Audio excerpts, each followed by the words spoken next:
Mas quando você se abre dessa maneira, não há absolutamente nada a esconder. A sua vida fica completamente transparente. Lembro de uma vez em que fui me hospedar em um ashram, tipo, alugue uma caverna. Você poderia alugar uma caverna por 18 rúpias por semana. Você pagava as 18 rúpias e os atendentes o levavam até uma caverna. Eles a fechavam e passavam o alimento através de uma pequena abertura. É uma maneira de realizar um trabalho interior realmente intenso. Era verão na Índia e era muito quente dentro da caverna. Por isso, fiquei nu o tempo inteiro. Geralmente, supõe-se que você use pelo menos uma tanga enquanto está meditando, mas estava quente demais para eu me importar com isso. Eu estava sozinho, senti muito calor e por isso fiquei nu. Quando voltei para Maharaj, uma das primeiras coisas que ele me disse foi: é bom ficar sem roupa? Oh, sim, Maharaj. Obrigado. Fiquei em Bobaim por alguns dias, fui visitar a casa do presidente do conselho diretor de um ashram e eu era um yogi. Na primeira noite que estive lá, o homem me disse: o médico me disse que devo tomar uma pequena dose de uísque todas as noites para o meu coração. E eu disse: compreendo. Então ele prosseguiu: talvez queira me acompanhar. Na Índia não é considerado um bom hábito ingerir álcool. E certamente não para os yogis e membros do conselho de um ashram. Mas afinal, era um conselho médico e para me acomodar respondi: certamente. Então nos transferimos para a sua sala, esperava que ele me trouxesse uma pequena garrafa de uísque, mas ele apareceu carregando um balde de gelo, uma garrafa de soda, uma garrafa de uísque e dois grandes copos de vidro. E de repente me lembrei do tempo em que eu realmente adorava o uísque com soda. Ele mediu uma dose generosa para ele e outra para mim e perguntou: prefere com soda?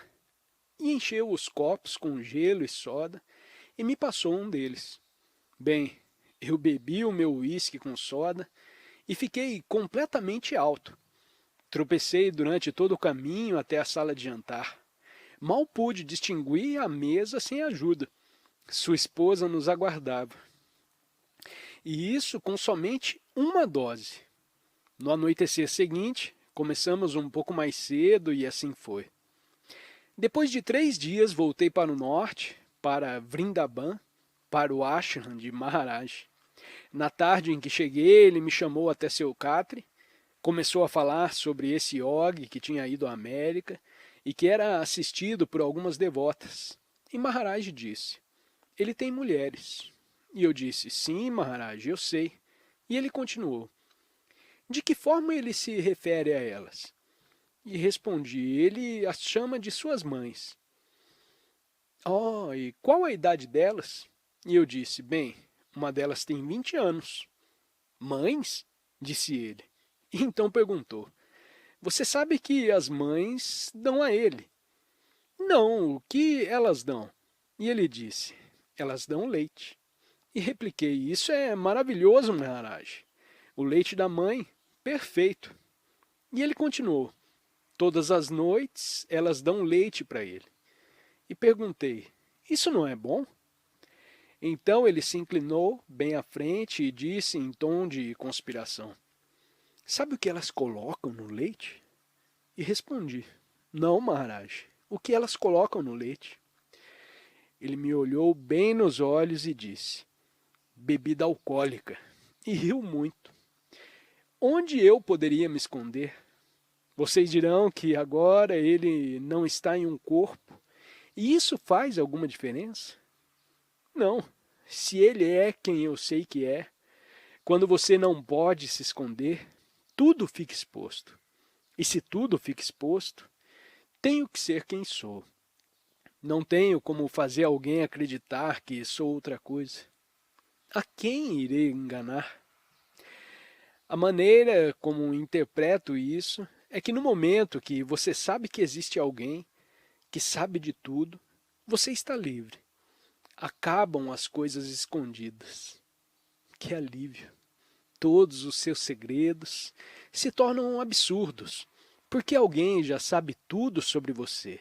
E alguém está dizendo, sim, veja todo esse material horrível. E somos nós.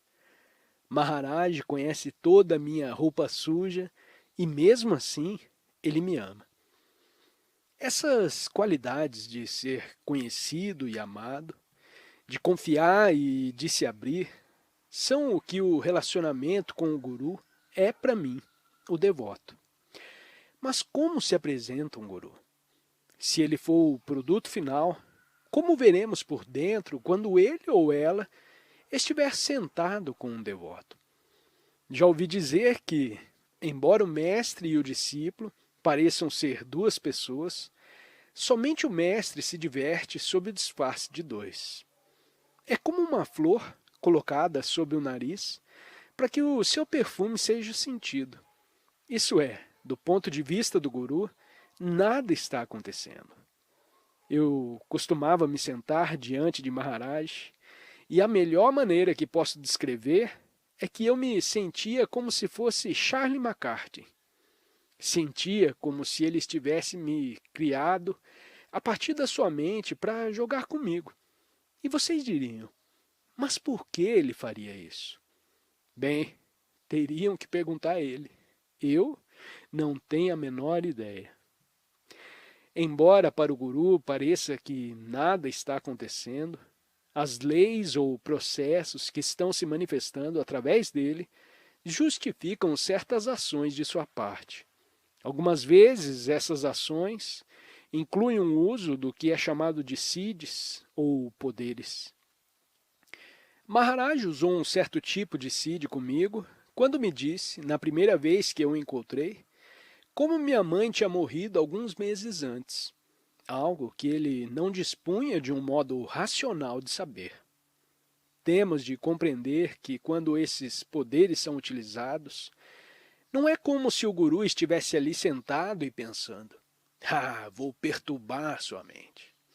E que um ser como Maharaj é tão inteiramente uma afirmação das leis do Dharma, das leis do universo, que em um momento apropriado com uma determinada pessoa, ele dirá ou fará alguma coisa que causará um certo abalo, que a conduzirá ao próximo estágio.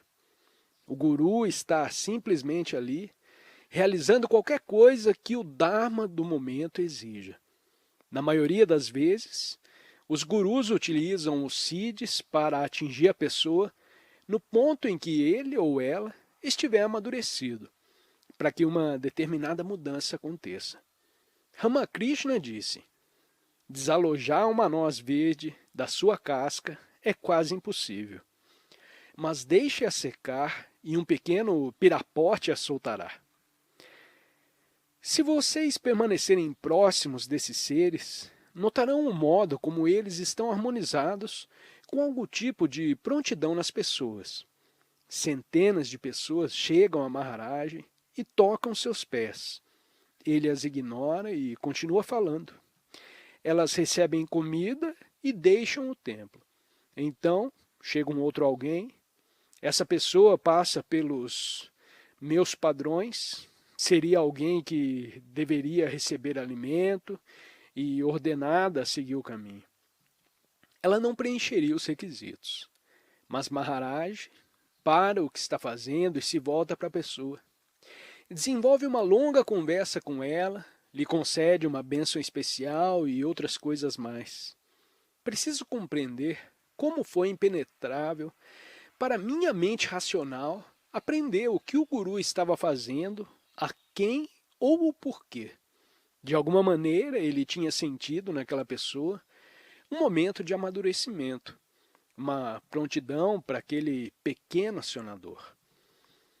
Sai Baba de Sirdi, que nasceu na Índia por volta da metade do século XIX, foi um Siddhi Baba.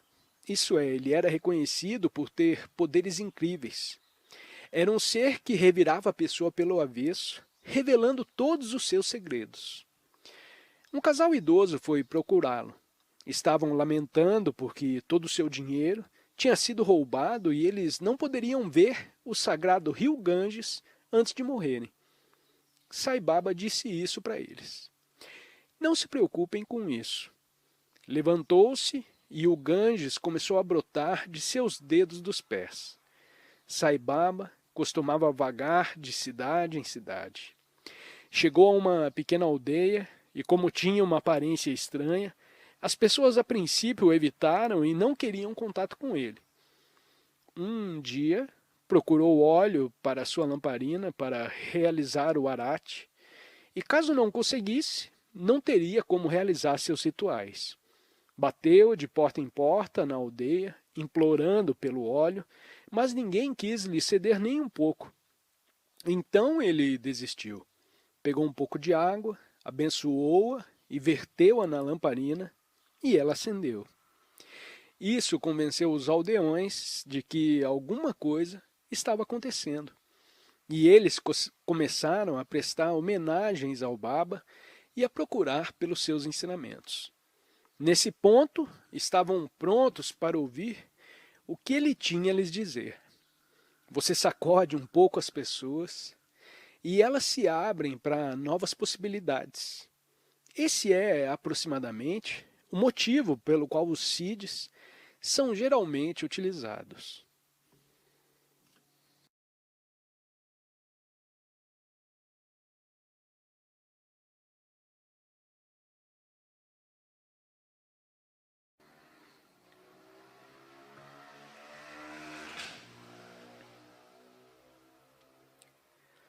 Existe uma outra história sobre Siddhi Sai Baba que nos fornece um esclarecimento interessante sobre a questão de quando os poderes são usados. O filho pequeno de uma mulher tinha sido picado por uma cobra venenosa e ela implorou a Sai Baba um pouco da cinza sagrada para salvá-lo. Mas ele não deu e a criança morreu. A mulher ficou abatida pela tristeza. Chorava e se lamentava, e um dos devotos de Sai Baba implorou a ele: por favor, Baba, por mim, faça o filho dela reviver. Sai Baba respondeu: não se envolva nisso. O que aconteceu foi para o melhor. A alma do filho dela já entrou em outro corpo, no qual poderá fazer um trabalho especialmente bom, que não poderia fazer nesse. Se eu o trouxer de volta para esse corpo, o novo no qual ele entrou terá que morrer para que esse viva. Posso fazer por você, mas já considerou as consequências? Tem alguma ideia da responsabilidade e está preparado para assumi-la? Esse é um exemplo da verdadeira compaixão do guru no exercício de seus poderes. O devoto estava vendo somente a morte e a dor da mãe. A visão de Sai Baba era da compaixão que surge da visão do quadro mais abrangente do que aquele definido pelas nossas emoções humanas. As histórias de Siddhi alimentam a nossa fé, nos lembrando que existe muito mais coisa do que nossos olhos podem ver. Swami Nityananda, guru de Swami Muktananda, era realmente um belo yogi e também um personagem pitoresco como Sai Baba. Milhares de pessoas vinham vê-lo todos os dias. Nityananda se sentava cantarolando para si mesmo, sem prestar atenção em ninguém. As pessoas aprenderam de alguma forma a interpretar os seus movimentos para que pudessem chegar até ele e perguntar: devo comprar essas ações, Babaji? Eles diziam: Baba diz que devo comprar. Compravam e enriqueciam da noite para o dia. Nityananda costumava juntar dinheiro para pavimentar as estradas em torno do seu ashram. Os trabalhadores chegavam, cavavam, aplainavam e espalhavam cascalho, e no final do dia, Nityananda dizia para eles: vão para casa agora e no caminho peguem qualquer pedra que quiserem, e o seu pagamento estará ali. 2 rúpias por dia. Então os homens rumavam para casa e pegavam qualquer pedra no caminho, próxima ou distante, a que chamasse a sua atenção. E lá estavam as 2 rúpias, sempre em notas novas e enroladas. Não havia rúpias sobre qualquer outra pedra. Eles não podiam escolher uma outra pedra e encontrar mais 2 rúpias. Já tinham recebido seu pagamento. Após um tempo, a situação chamou a atenção das autoridades e elas ficaram, no mínimo, curiosas. Mas era uma situação delicada ir até um guru para perguntar a ele de onde vinha o dinheiro. Mas finalmente viram que não tinha outra escolha senão investigar. E a polícia, um inspetor e seu sargento, foram ao ashram para falar com Nityananda. E eles disseram: bem, Babaji, nós viemos porque estamos preocupados de onde estão vindo essas notas novas de rúpias. E Nityananda respondeu: não quero que fiquem preocupados. Venham, eu mostrarei de onde elas vêm. Ele rumou para a floresta com os 2 policiais, penetrou com os dois cada vez mais fundo na selva, até que finalmente chegou a um lago infestado de crocodilos.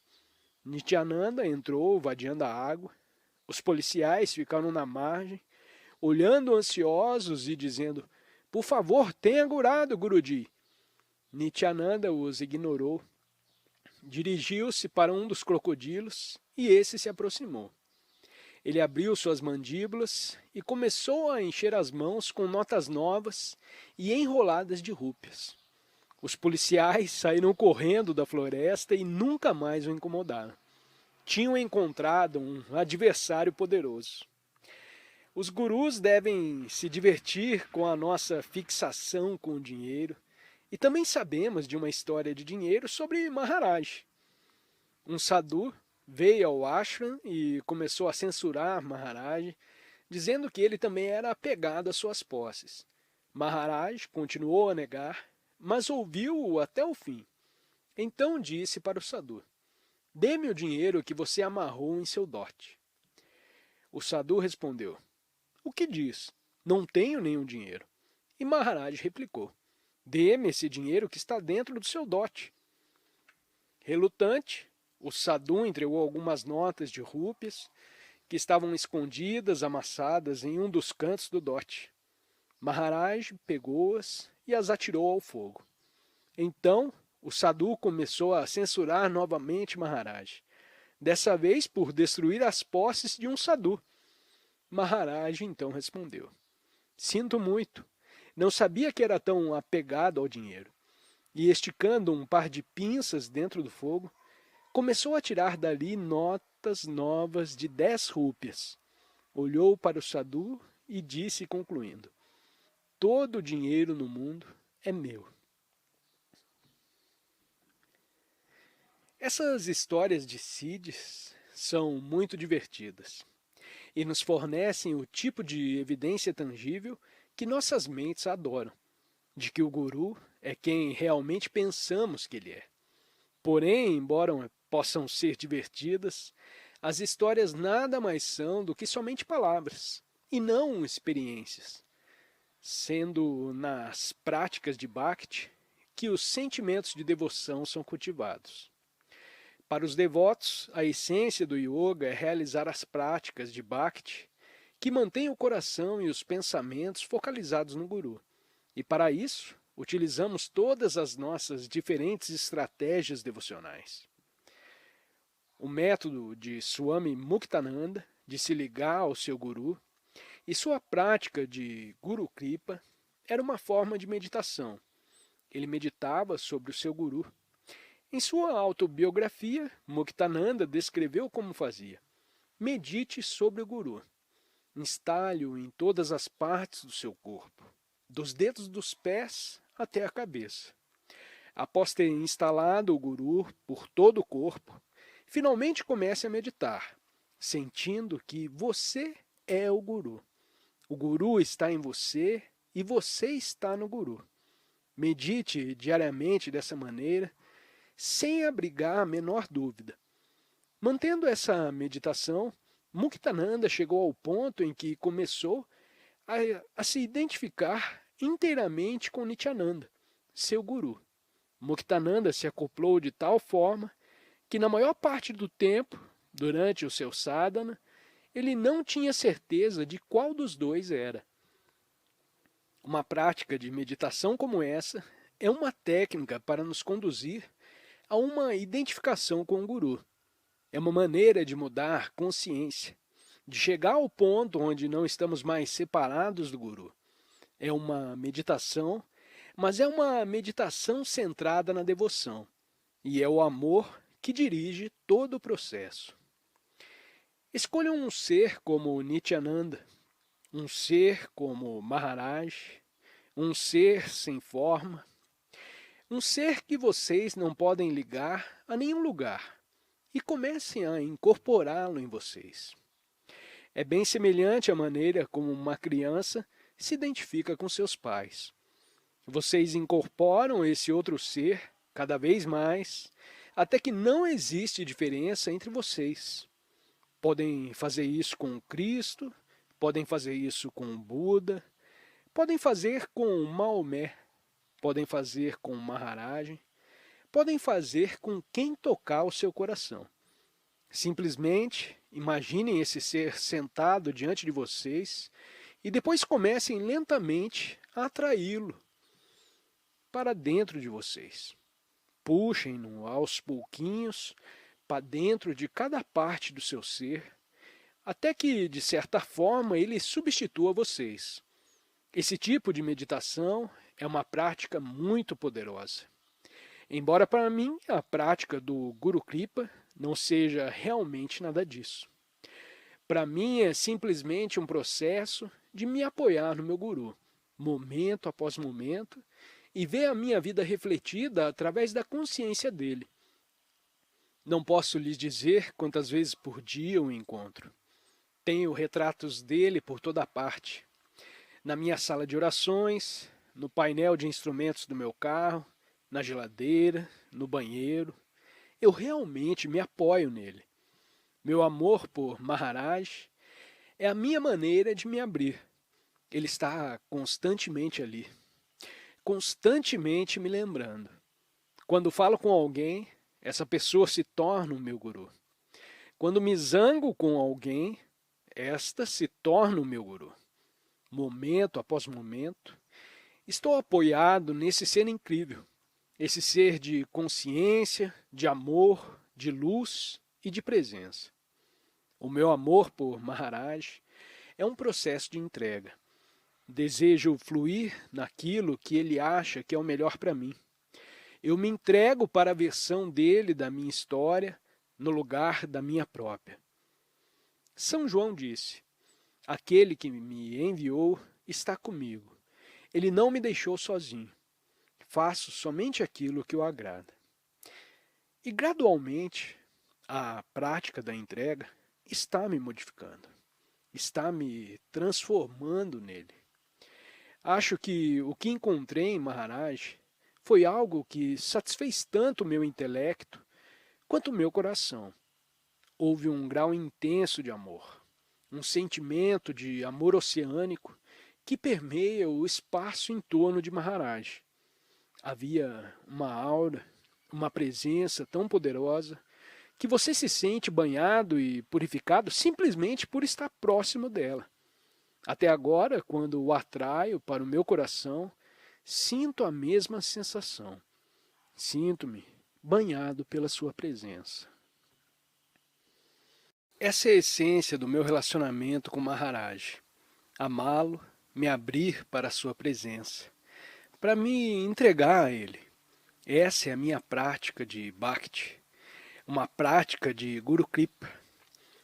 Mas essas qualidades de amor e abertura e entrega são a essência de toda a prática de Bhakti. Encontramos alguém que atrai o nosso coração.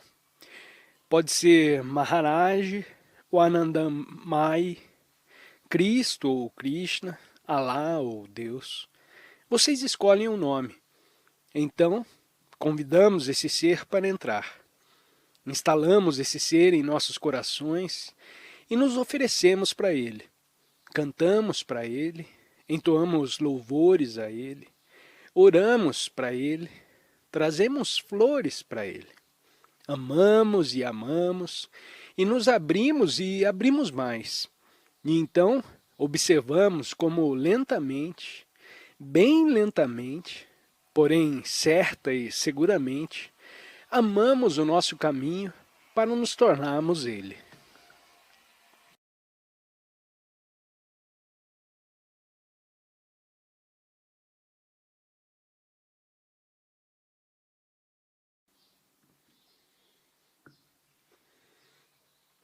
Quando olhamos para trás, para o ponto de onde viemos, vemos que construímos toda uma nova maneira de ser em nossas vidas.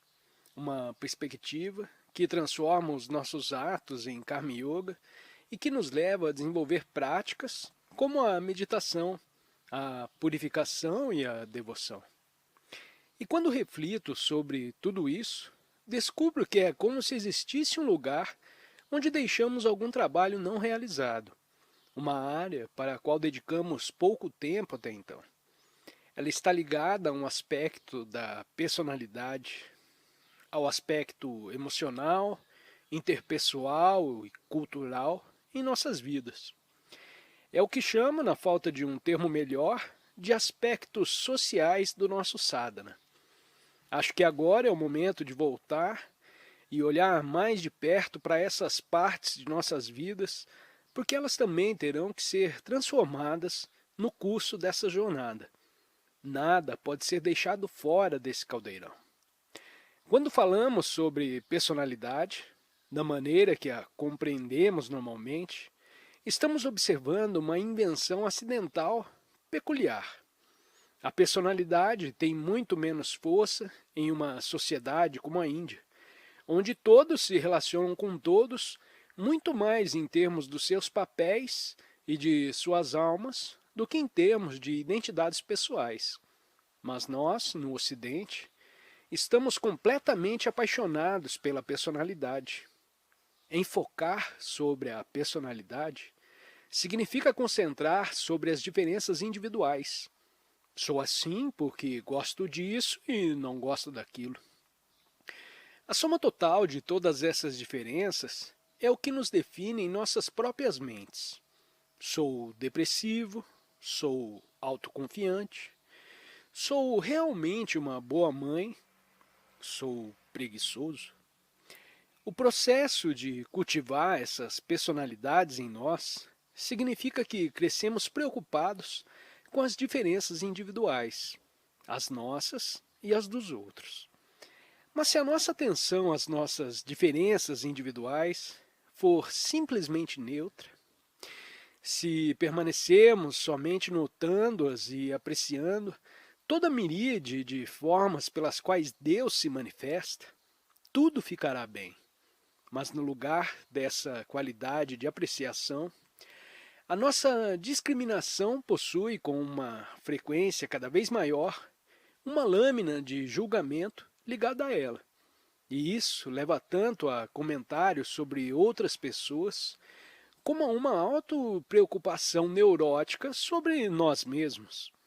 É como se vários de nós, talvez a maioria de nós, tenha vindo da infância com algum sentido profundo de inferioridade ou de impotência, ou de incompetência que está arraigado no fundo daquele que achamos que somos. É tão profundo que possui quase uma qualidade teológica do pecado original associado a ele. Está em um nível emocional, não conceitual. Um sentimento interno de não ser suficientemente bom, que veio do nosso primeiro aprendizado na infância. Não precisamos pesquisar a dinâmica de como ele se desenvolveu, mas certamente ele é bem comum. Então, no lugar de procurar por uma fonte daquela sensação dentro de nós, em vez de procurar as raízes dela no desenvolvimento da nossa personalidade, aceitamos a sensação como ela se apresenta e depois procuramos em torno e a ligamos a alguma característica particular em nós. Destacamos uma das nossas diferenças individuais e a culpamos pela nossa sensação de inadequação ou de inconveniência. Descobrimos alguma qualidade ou traço de caráter em nós, ao qual podemos culpar pela maneira como nos sentimos. O problema é que isso nos faz trabalhar contra o que um psicólogo chamaria de conceito negativo de núcleo de ego.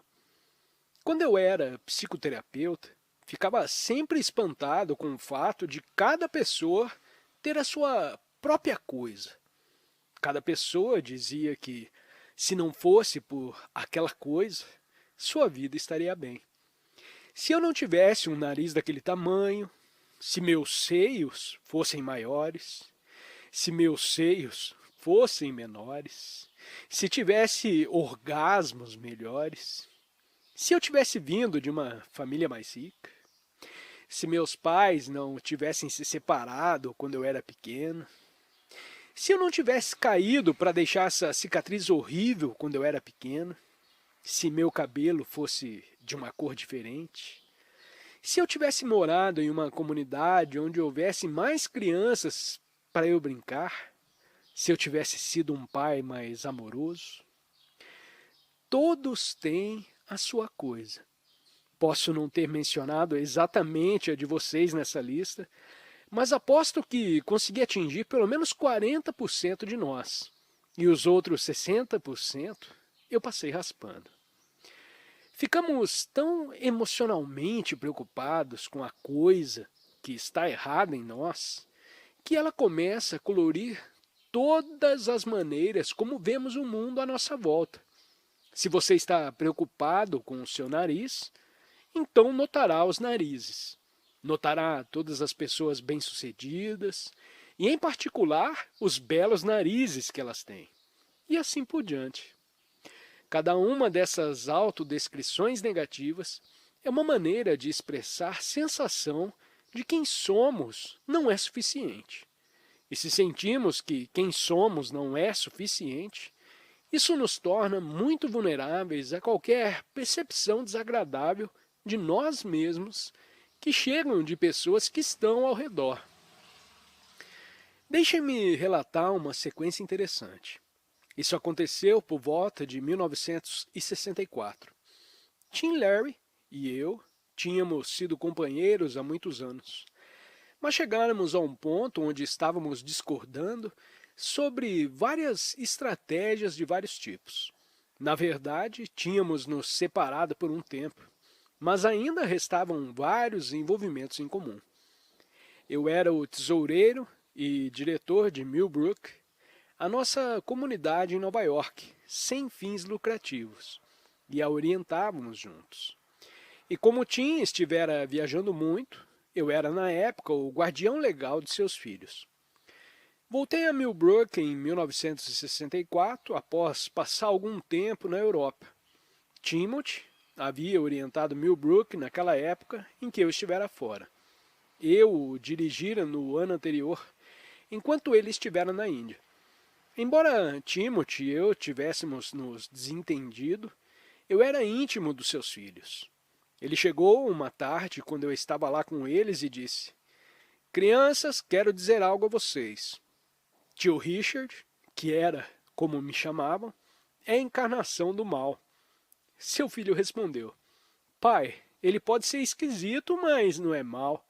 E Tim disse: "Não, não, tio Richard é a encarnação do mal." Nesse ponto, perdi a minha frieza, do que eu tinha orgulho na época, e respondi para ele: "Bem, Timothy, se eu sou a encarnação do mal, você é psicótico." Isso o atingiu como eu sabia que aconteceria. E então ficamos ambos totalmente transtornados. Nessa época deixei Millbrook e fui para a Califórnia. Mas a frase de Timothy começou a perturbar minha mente. Aquelas sensações profundas de inequação dentro de mim tinham ficado totalmente despertas. E pensei: cara, pode ser verdade. Certamente fiz a minha parte de coisas erradas em minha vida. Será que eu sou um mal? Será que existe algo em mim basicamente corrupto e depravado? Fiquei removendo isso em minha mente. Naquele outono, fiz uma viagem com LSD, junto com uma mulher com quem estava vivendo na época. E no meio da sessão contei-lhe a história sobre Timothy. E disse, então Timothy acha que sou uma encarnação do mal. Ela olhou para mim, e no estado em que nos encontrávamos naquele momento, não posso imaginar o que ela viu, mas disse para mim, bem, sabe, talvez você seja. Isso foi o ponto final da relação. Fiquei impotente para ela, que foi procurar um outro homem. Mas sua frase reforçou o que Timothy despertara em mim. E então, aquilo realmente ficou me corroendo. Vocês acham que realmente sou uma encarnação do mal?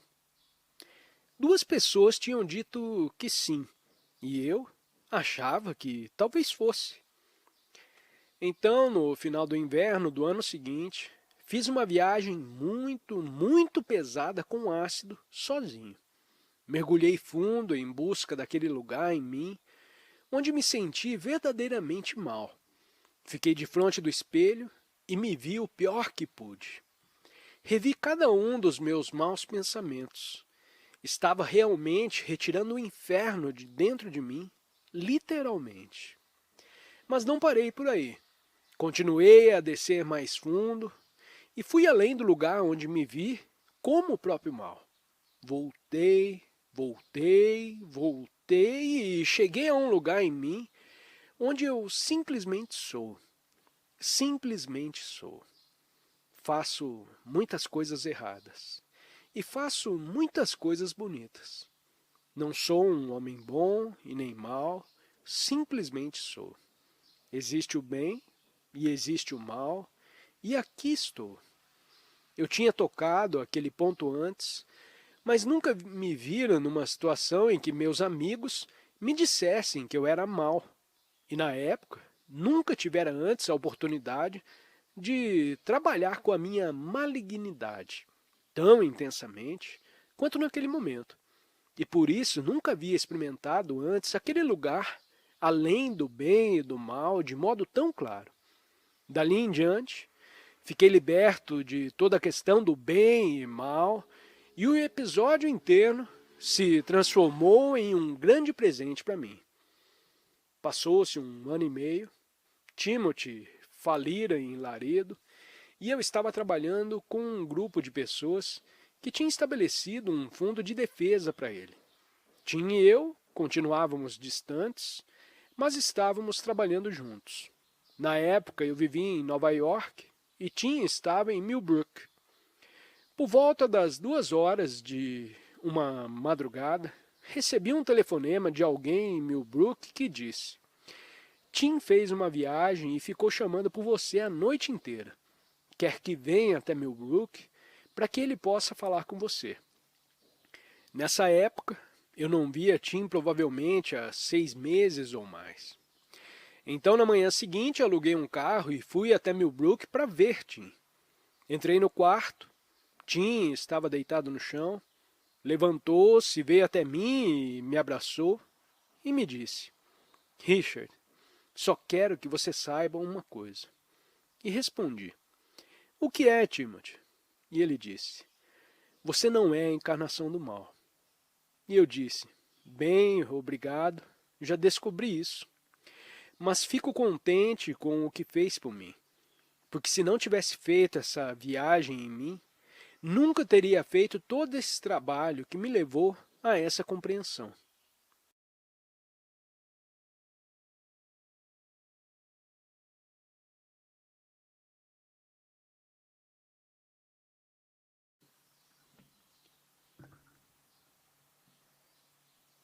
Como abri a lata dos vermes psicodélica, podemos também aproveitar a ocasião para falar sobre os psicodélicos e sobre a maneira que eles se adaptam a uma viagem espiritual.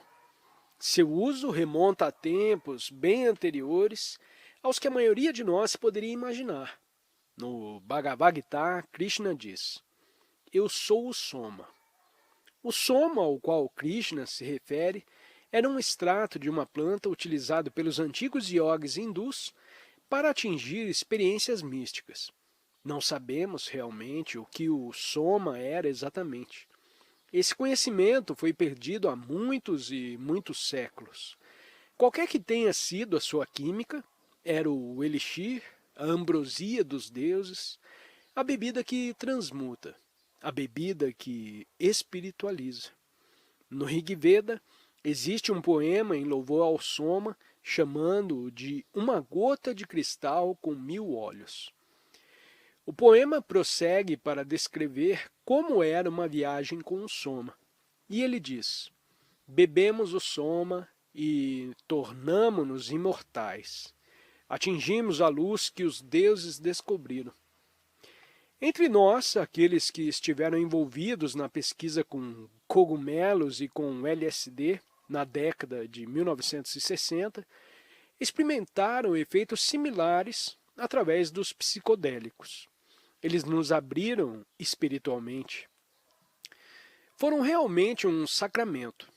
Aldous Huxley disse que eles foram um presente gratificante da graça divina. Substâncias semelhantes ao soma são mencionados em vários sistemas hindus. No Ashtanga Yoga de Patanjali, por exemplo, existem referências ao uso de substâncias químicas para alterar consciência. Alguns especularam que cogumelos psicodélicos estavam na própria essência das práticas yogis. Essa foi a teoria de Gordon Wasson. Gordon Wasson é um micologista, mas antes de se especializar nessa área, foi vice-presidente da Morgan Guaranty Trust Company, em Nova York.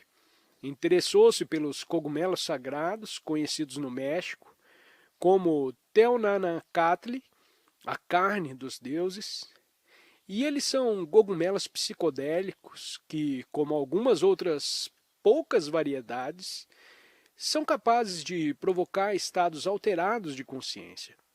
Após ter começado a trabalhar com o Teonanacatli, Wasson se aposentou como vice-presidente da Morgan Guaranty Trust Company e começou a viajar pelo mundo estudando cogumelos e seus usos religiosos. Descobriu que havia pedras de cogumelos, pedras esculpidas em formato de cogumelos e que estavam ligadas a religiões muito antigas. Sua tese foi que os místicos yogis originais da Índia eram comedores de cogumelos das montanhas no norte que tinham descido para o vale do rio Indo. Mas os cogumelos sagrados não cresciam ali.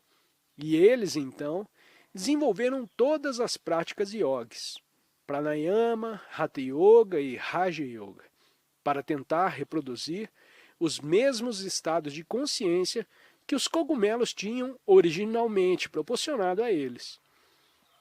E esse conhecimento não ficou limitado à Índia. Carl Heinrich, um etnobotânico de Santa Cruz, Califórnia, sugere que o pão que Jesus ofereceu na última ceia foi, na verdade, um cogumelo psicodélico chamado agárico voador, que se parecia com um pão tipo pita e era apreciado pelo seu sabor e também pelos seus efeitos. As substâncias psicodélicas foram também utilizadas no Ocidente. Não existem mais muitas dúvidas de que os ritos entre os antigos gregos incluíam modos de alterar a consciência para uma vida melhor através da química. Parece que uma poção chamada Kikeon, tendo como base a ergotina, era utilizada nos mistérios de Euleses. Cerca de 3.000 pessoas participavam ao mesmo tempo nos rituais em Euleses, e Platão e Aristóteles estavam entre os iniciados. E, naturalmente, no Novo Mundo, havia o peiote, o cacto psicodélico. Participei de uma cerimônia com peiote, um belo ritual da tradição nativa americana. O valor de cerimônias como essa é que a experiência psicodélica é totalmente ritualizada. Existem aspectos sociais nela. Por exemplo, se você iniciar uma escalada e tiver uma viagem ruim, existem maneiras para o grupo ajudá-lo a trabalhar com isso. Passamos várias horas, uma noite, todos nós juntos, trabalhando com uma pessoa que ficou confusa, porque o sol não poderia surgir até que aquela pessoa ficasse bem. Eram 4 horas da manhã. Tinha sido uma noite longa e fria, e todos ansiavam para que o sol surgisse. Mas isso não aconteceria até que aquela pessoa conseguisse se libertar. Tornou-se uma tarefa de todos no grupo ajudar para que aquilo acontecesse, e a intensidade do amor e da atenção que estavam direcionados diretamente para aquela pessoa era incrível. Foi uma cerimônia poderosa. Logo depois que encontrei o Maharaj pela primeira vez, ele me perguntou um dia sobre o que chamou de minha medicina yogi, o LSD.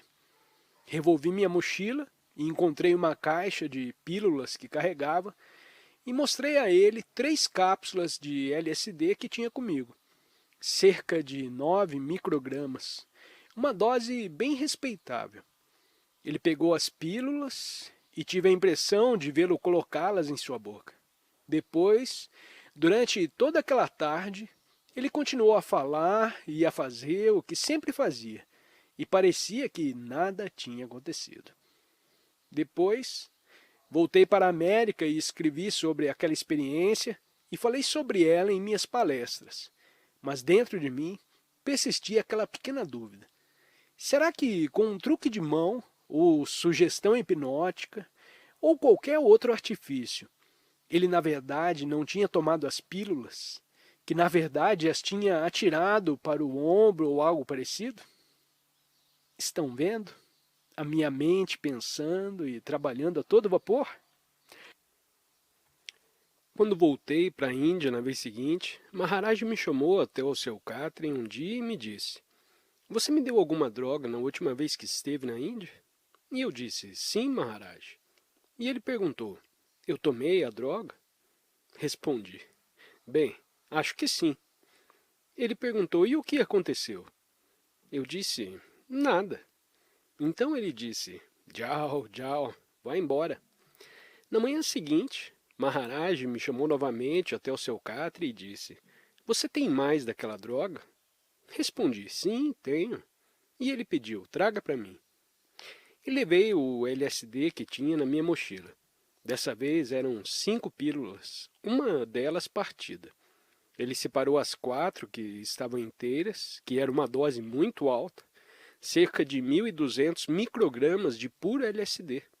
Pegou os tabletes e, com muito cuidado, colocou cada um sobre sua língua, fazendo tudo quase que como uma pantomima, para que eu não pudesse ter nenhuma dúvida em minha mente de que ele as ingerira.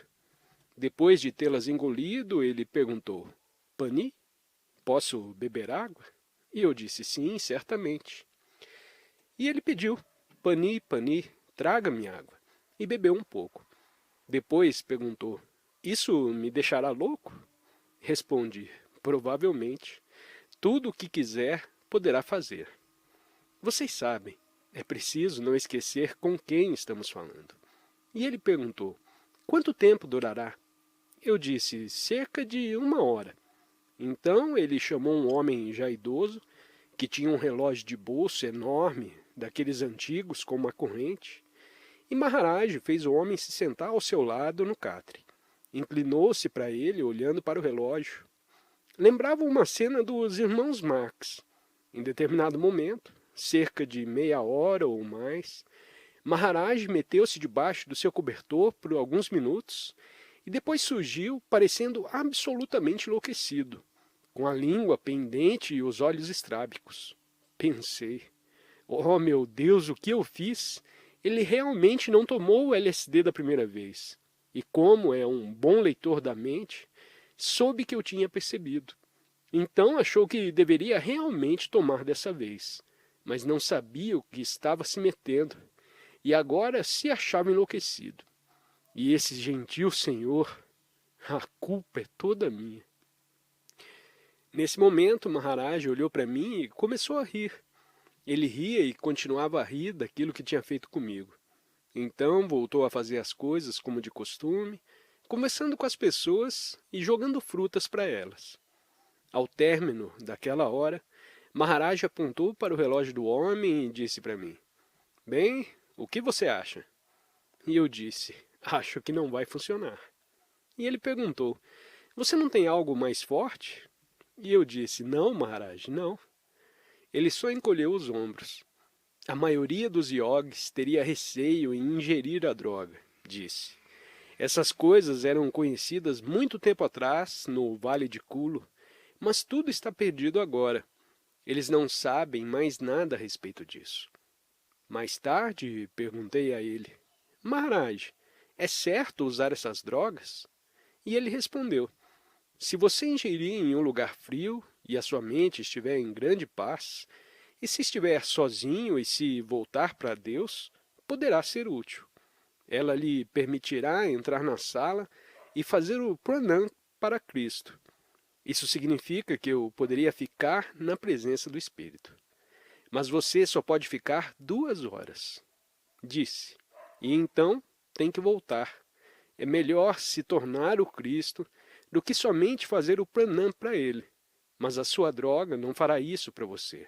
Não é o samadhi final. Mas isso não significa que ela não seja útil. Maharaj disse: esse tipo de experiência pode ser muito útil. Visitar um homem sagrado, mesmo que por algumas horas, reforçará sua fé. Mas acrescentou: o amor é uma droga muito mais poderosa do que o LSD. Uma vez contei para um dos devotos indianos de Maharaj a história de ter dado ácido ao guru e ele me disse: isso não é nada. E contou que, alguns anos antes, um sadhu tinha vindo ver Maharaj. Na Índia, alguns sadhus tomam arsênico com propósitos devocionais. Eles ingerem doses diminutas, bem pequenas, que não são letais, mas que agem como psicodélicos. Elas o deixam alto. Esse sadhu carregava algo como um suprimento para 2 anos de arsênico, o que seria uma dose letal para talvez 10 pessoas. Maharaj disse para o sadhu: onde está o seu arsênico? E o sadhu disse: Maharaj, eu não tenho nenhum arsênico. E Maharaj disse: me dê o seu arsênico. O sadhu procurou em seu dote e puxou um pacote. Maharaj o abriu e engoliu a porção inteira. Todos começaram a chorar e a lamentar, e nada aconteceu. A primeira vez em que tomei novamente o LSD, após ter voltado daquela segunda viagem à Índia, foi em um motel em Salinas, Kansas. Era um lugar frio e eu me senti em paz. Estava sozinho e minha mente estava voltada para Deus. As condições pareciam apropriadas. Iniciei a sessão com um melodrama classe B, isso é, apavorado. Foi como chamam uma má viagem. Estava pronto para sair nu do quarto do motel e ir até o escritório do gerente e dizer: você precisa me ajudar, estou morrendo. Quando senti a maçaneta da porta, tive um clarão do que estava para acontecer. Vi a mim mesmo correndo até o escritório e vi o gerente sentado ali e vi o que ele pensou de mim em sua mente. Um homem nu, de meia idade, careca, vindo do quarto 125, gemendo: vou morrer! Depois vi a polícia, os psiquiatras, os tranquilizantes e tudo o que se seguira. E pensei: deve haver uma maneira melhor do que essa. Então, me afastei da porta, sentei-me na cama e pensei: existe alguma maneira de eu poder evitar a morte? E compreendi que a resposta era não. Não havia nenhuma maneira. Algumas maneiras que me lembrei levariam 40 anos ou mais, e mesmo assim eu morreria. Compreendi realmente, vivenciei profundamente que era absolutamente inevitável. Que enquanto eu pensasse que era alguém, um alguém, iria morrer. Então desisti. Disse ao Maharaj: como tem de acontecer, por favor, faça com que aconteça agora. Estou pronto e quero morrer. Deitei-me diante do aparelho de televisão, Coloquei um retrato de Maharaj bem no meio da tela, de modo que todas as imagens saíam da sua cabeça, e fiquei ali esperando pela morte. Na sessão que se seguiu, tive o darshan de Maharaj. Ele se manifestou na maneira exata como está escrita no capítulo 11 do Bhagavad Gita, e o quarto se encheu do universo inteiro. Maharaj continuou a surgir em todos esses outros seres, absorvendo tudo em si. Ele estava sentado ali, na cama do motel, rindo, e o universo surgia e entrava nele. Depois houve um momento de vazio, um momento sem pensamentos. O primeiro pensamento que ocorreu, após o interstício entre os momentos mente, foi: dessa vez você poderá ser qualquer coisa que quiser. E com esse pensamento comecei novamente a reencarnar. Isso é, o meu karma formou o estado de não pensamento, somente momentâneo antes do eu se reafirmar. Tinha recebido o darshan do Cristo, mas não tinha me tornado o Cristo. Verdade. Mas, quando voltei, estava mais livre do que antes. Os psicodélicos têm sido um tema destacado em nosso ambiente cultural já há algum tempo. Acredito que tenham permitido e considerado a nossa reflexão, porque para muitos de nós, eles foram um elemento essencial em nossa jornada. Eles certamente desempenharam um papel importante no meu próprio processo de despertar, e quero dar a eles o seu devido valor espiritual.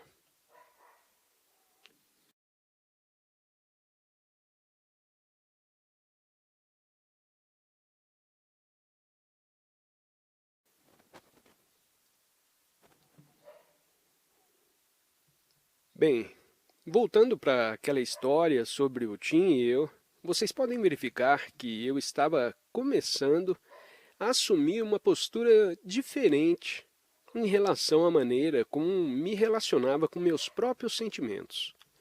Comecei com as projeções negativas de Tim sobre mim e com todos os sentimentos que aquelas projeções fizeram surgir em mim. Então, lentamente, bem lentamente, deixei que tudo se tornasse um ensinamento e que transformasse todos os jogos de personalidade.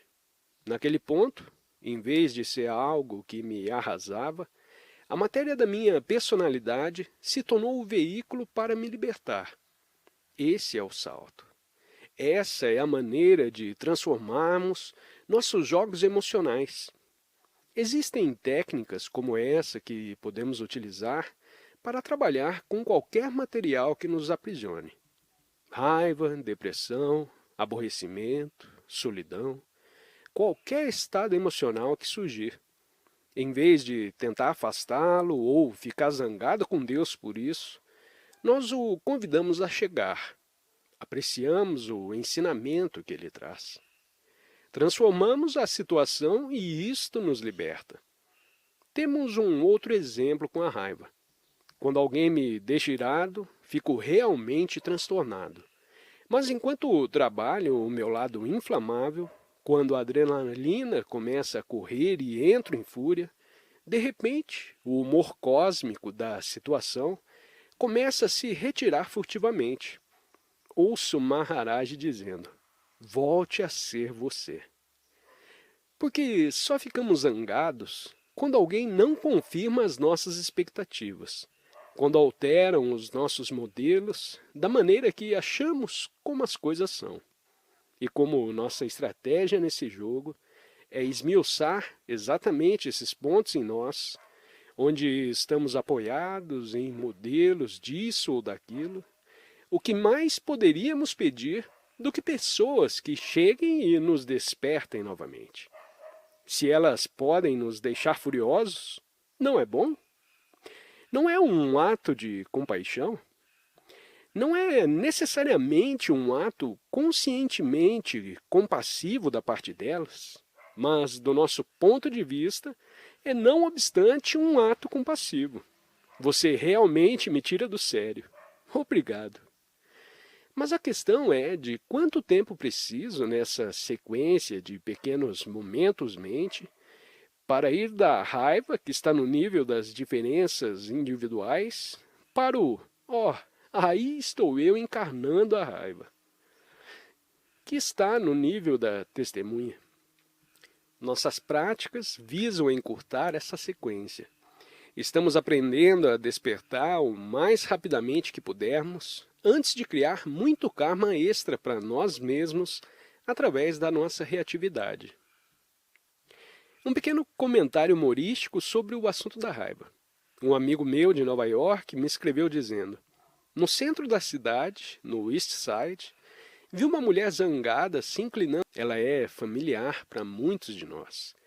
Se desejarmos olhar para ela de um ponto de vista estritamente clínico, poderíamos dizer que sentimos algo que chamamos de solidão quando entramos em determinados espaços psicológicos psicodinâmicos, onde não temos contato com os outros. Ao descrevê-la dessa forma, já retiramos uma parte do seu peso, não é? Vê-la sob esses termos totalmente frios afrouxa suas garras sobre nós. A solidão faz parte do melodrama da personalidade. Digamos que você esteja sozinho em seu quarto, todos o deixaram e ninguém se importou. Você não se sente amado e está cheio de autopiedade. Do ponto de vista espiritual, o que você deve fazer com tudo isso? Se tiver alguma prática de centralização, como a meditação, isso lhe dará alguma vantagem sobre a situação. E então, à medida que se acalmar, começará a ouvir a pequena voz do humor cósmico dentro de você dizendo: veja, observe essa autopiedade. Pode ser até cortada com uma faca. Isso é, quando a observar, verá que ali, junto com a solidão, existe um conhecedor em você apreciando a essência da solidão, saboreando a intensa qualidade do sofrimento. Está bem ali durante todo o tempo. Essa outra parte de você. Se começarmos a trabalhar a partir desse tipo de perspectiva, a nossa noção de solidão irá mudar. Descobriremos, por exemplo, que existe uma diferença entre estar só e ser só. Em uma viagem espiritual, existem momentos em que entraremos em experiências do mais intenso isolamento, porque, na verdade, somos todos solitários. Algumas vezes, bem no início das nossas práticas espirituais, começa a acontecer um reconhecimento oscilante desse isolamento. Se quando tivermos essas experiências, nós as percebemos através dos nossos antigos padrões de pensamento, elas despertarão antigos padrões emocionais em nós. E isso criará, muitas vezes, um tipo de puxão retroativo reflexivo, porque ficar só é muito amedrontador para aquele que pensamos que somos. Se tivermos uma prática que nos permita colocar um pouco de espaço em torno do medo, que nos faça relaxar um pouco e examinar a situação, descobriremos que é um tipo totalmente diferente de isolamento, do qual a solidão não faz parte. Não somos solitários, não porque existem outras pessoas próximas, mas porque não existe ninguém, inclusive nós.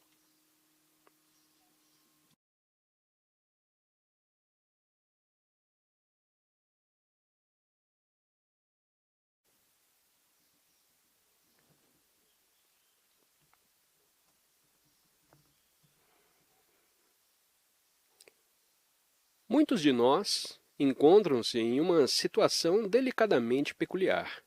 Construímos toda uma estrutura de ego sobre quem somos e como funcionamos, num mundo baseado nos modelos carregados de emoção sobre as diversas individuais que fomos ensinados a pensar que nos definem.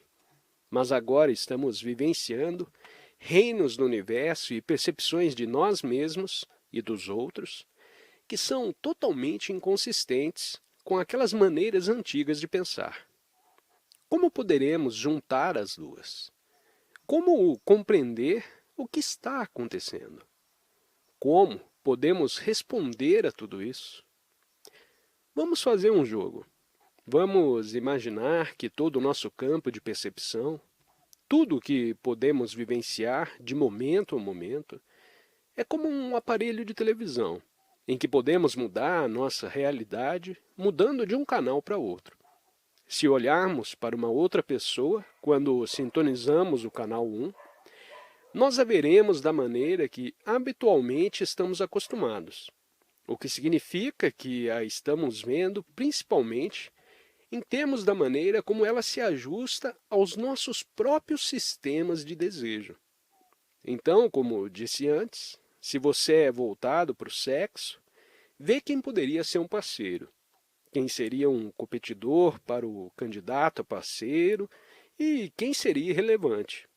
Essa é a sua maneira de dividir o universo. Se você é um realizador, uma pessoa voltada para o poder, localizado no seu terceiro chakra, você vê a todos nos domínios do poder e do controle. Vê quem poderia ser vencido e quem poderia vencê-lo. Vê onde se encontra cada um na hierarquia do poder. Se for um ginasta, verá as pessoas em termos do seu desenvolvimento corporal.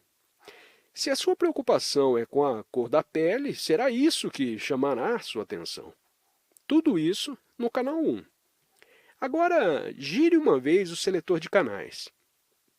Veremos um pouco mais profundamente as pessoas e o que começaremos a perceber agora será a personalidade. Aqui temos uma pessoa alegre, ali outra muito mal-humorada, aquela parece deprimida. Entre nós, os que estão preocupados com os planos em que as nossas personalidades existem, são inclinados a ver as outras pessoas também dessa maneira. Essa pessoa foi gentil comigo. É uma pessoa boa do tipo maternal. São as variáveis psicológicas. E enquanto as observamos em nós mesmos, também estaremos procurando pelas dimensões psicológicas nas outras pessoas. Se mudarmos de canal mais uma vez, entraremos nos planos astrais. É onde as percepções de nós mesmos e dos outros estão ligadas às nossas histórias míticas, com áreas como os tipos astrológicos, por exemplo. Então, existem somente 12 permutas básicas no mundo. E vemos a todos como leoninos, ou arianos, ou librianos. Quando olhamos para uma pessoa, é isso que vemos e dizemos. Bem, posso dizer que estou lidando com um sagitariano agora. A pessoa poderá responder, não sou Sagitário, sou Fred. E respondemos, bem, isso é o que você pensa, mas na verdade você é sagitariano. Essa é a realidade desse plano. Quando começamos a vivenciar todo o espetáculo a partir do canal 3 e descobrimos que por trás do plano físico existem todos esses outros planos nos quais também temos identidades, é fácil ficar seduzido por todas essas novas possibilidades. Todas elas possuem mais Shakti ligada a elas do que esse plano. E quando penetramos em um deles, ele parece ainda mais real do que esse, e somos sugados para ele. No momento em que começamos a reconhecer nossas identidades em outros canais, existe uma tendência imediata para começar a traçar novas identidades, em papéis cintilantes, como parte da nossa imagem romântica de nós mesmos. Damos um fim à nossa identidade do plano físico e dizemos, não sou mais o João. E imediatamente prosseguimos com, quem eu realmente sou é o Messias. Muitos de nós, através de vários meios, passaram para outros planos, mudaram o canal da televisão e nos apaixonamos pelas nossas novas identidades.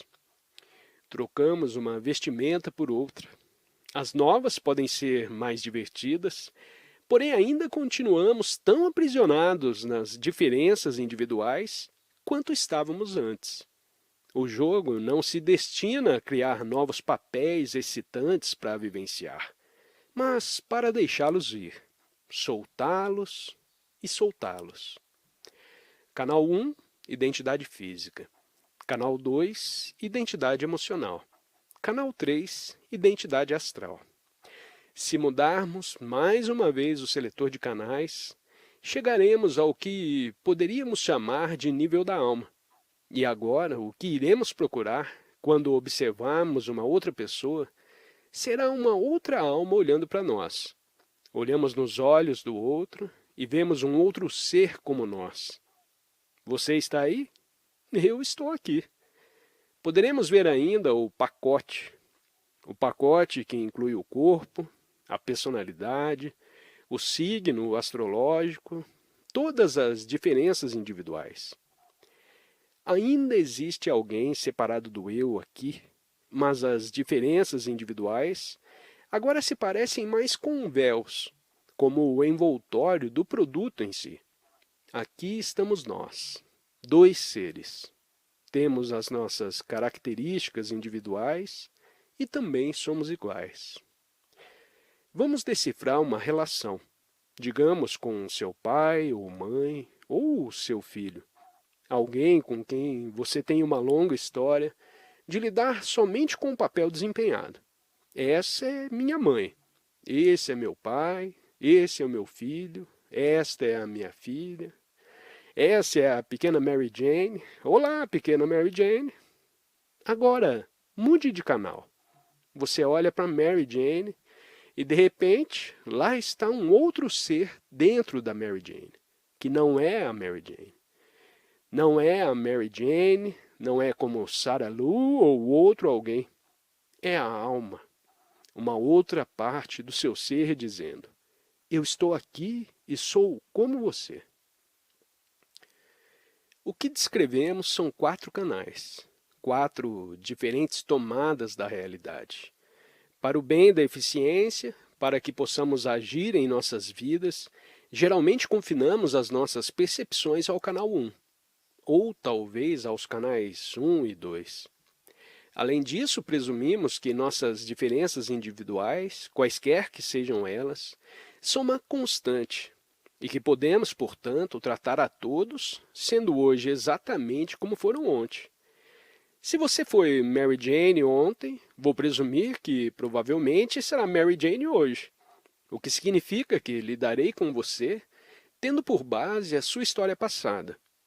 Se eu arquivar você como alguém que é um tolo, provavelmente continuarei a tratá-lo como um tolo, porque o mais provável é que, se você foi um tolo ontem, será um tolo hoje. Isso é conhecido como eficiência dos relacionamentos sociais. E se quando eu encontrar uma outra pessoa, em vez de ficar preocupado com as nossas diferenças individuais, ou com quem eu me lembro da última vez, for além disso e perceber a alma e ver um outro ser que é como eu, então cada momento é um novo momento. Então será um novo jogo a cada vez que nos encontrarmos. E ficará mais interessante. Quem é você dessa vez? Quando descobrimos que podemos olhar o mundo nos canais 3 e 4, começamos conscientemente a tentar dedicar mais tempo voltados para esses planos com as pessoas. Não exigimos que as outras pessoas estejam ali. Isso é problema delas. É uma perspectiva que começamos a cultivar dentro de nós. Vemos a outra pessoa como uma alma amiga. Não precisamos dizer nada a ela. Simplesmente somos nós. Mas no processo de ver a nós mesmos e a outra pessoa, a partir dessa perspectiva, criamos um espaço no qual a outra pessoa está livre para se juntar a nós, se desejar. Tornamo-nos o ambiente no qual o crescimento ideal está disponível para todos com quem entramos em contato. E dessa perspectiva, surge o reconhecimento de que em cada relacionamento tudo é possível sempre. Por exemplo, a minha relação com meu pai. Ele estava sempre ocupado pensando que era o meu pai. Ele sabia quem era, não é? Tinha todas as suas identidades solidamente alinhadas. Era republicano, alguém que amava sua família, alguém que tinha conquistado isso e aquilo. E quando estávamos juntos, ele era em primeiro lugar o meu pai. Isso significava que eu era o filho. Mas sob a minha perspectiva, ele era somente um outro ser, que naquele cenário em particular, assumira uma encarnação que o tornara meu pai e fizera de mim o seu filho. Era o nosso karma estarmos naquela relação. Éramos as situações delicadas, kármicas, um do outro, se preferirem. Mas por trás de tudo isso estava: você está aí e eu estou aqui.